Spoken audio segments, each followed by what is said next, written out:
Assalamualaikum.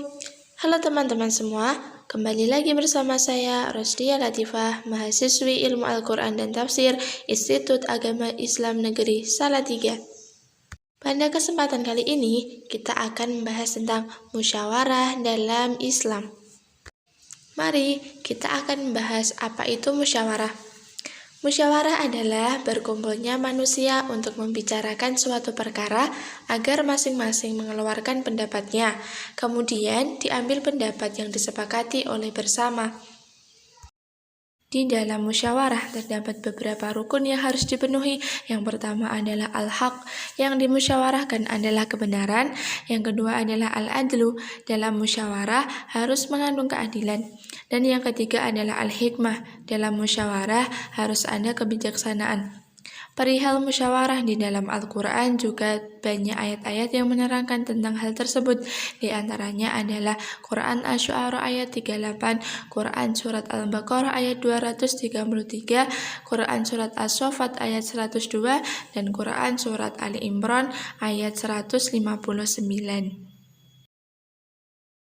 Dari ayat-ayat tersebut dapat kita ambil pelajaran bahwa musyawarah dapat dilakukan dalam 3 aspek.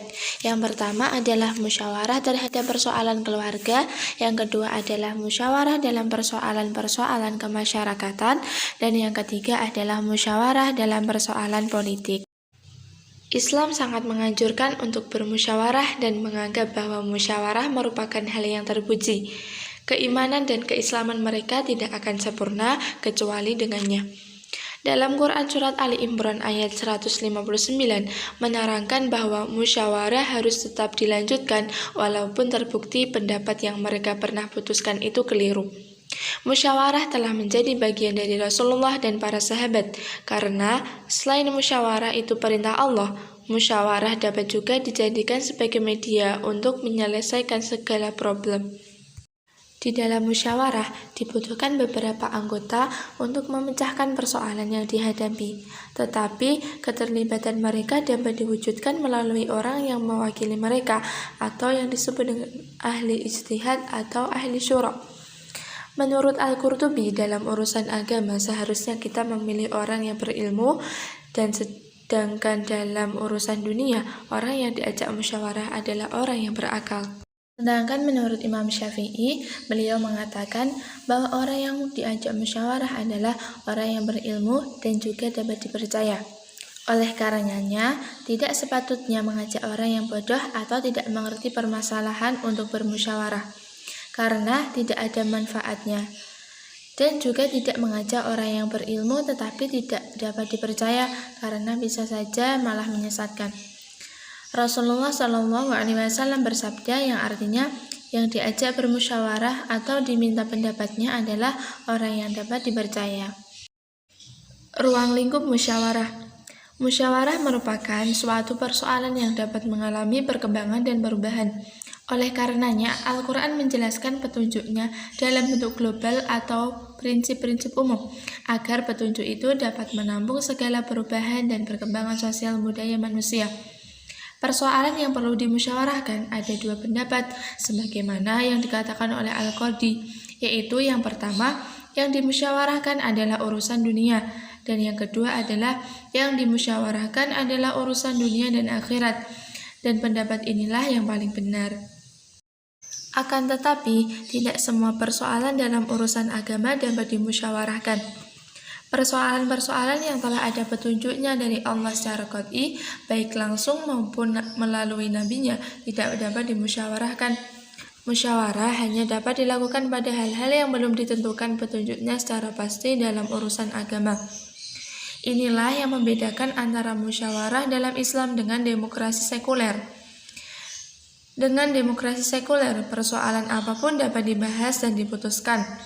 Tetapi musyawarah yang diajarkan Islam tidak dibenarkan untuk memusyawarahkan segala sesuatu yang telah ada ketetapannya dari Tuhan secara tegas dan pasti, dan tidak pula dibenarkan menetapkan hal yang bertentangan dengan prinsip-prinsip ajaran ilahi. Adapun metode pengambilan keputusan dalam musyawarah adalah yang pertama, dalam masalah hukum agama yang tidak qot'i, maka menentukan keputusan dalam hal ini adalah faktor kekuatan dalil atau bergantung pada yang paling baik. Yang kedua adalah dalam perkara yang menjelaskan pelaksanaan suatu aktivitas. Dalam masalah ini, keputusan dikembangkan pada pendapat mayoritas atau dapat dilakukan dengan cara voting. Hal ini sesuai dengan praktik Rasulullah dalam musyawarah saat perang Uhud. Voting memang bukan jalan satu-satunya dalam musyawarah. Boleh dibilang voting itu hanya jalan keluar atau jalan terakhir dari sebuah musyawarah. Kegiatan musyawarah merupakan hal yang sangat penting yang harus dilaksanakan umat Islam dalam persoalan yang muncul dalam kehidupan. Musyawarah menuntut manusia untuk bisa merubah taraf kehidupan ke arah yang lebih baik. Oleh karena itu, untuk mencapai maksud tersebut, ada beberapa hal yang penting untuk diperhatikan. Di antaranya adalah sikap yang harus dilakukan sebelum bermusyawarah. Yang pertama, sikap lemah lembut kepada semua orang yang melakukan musyawarah. Yang kedua adalah memberi manfaat dan membuka lembaran baru.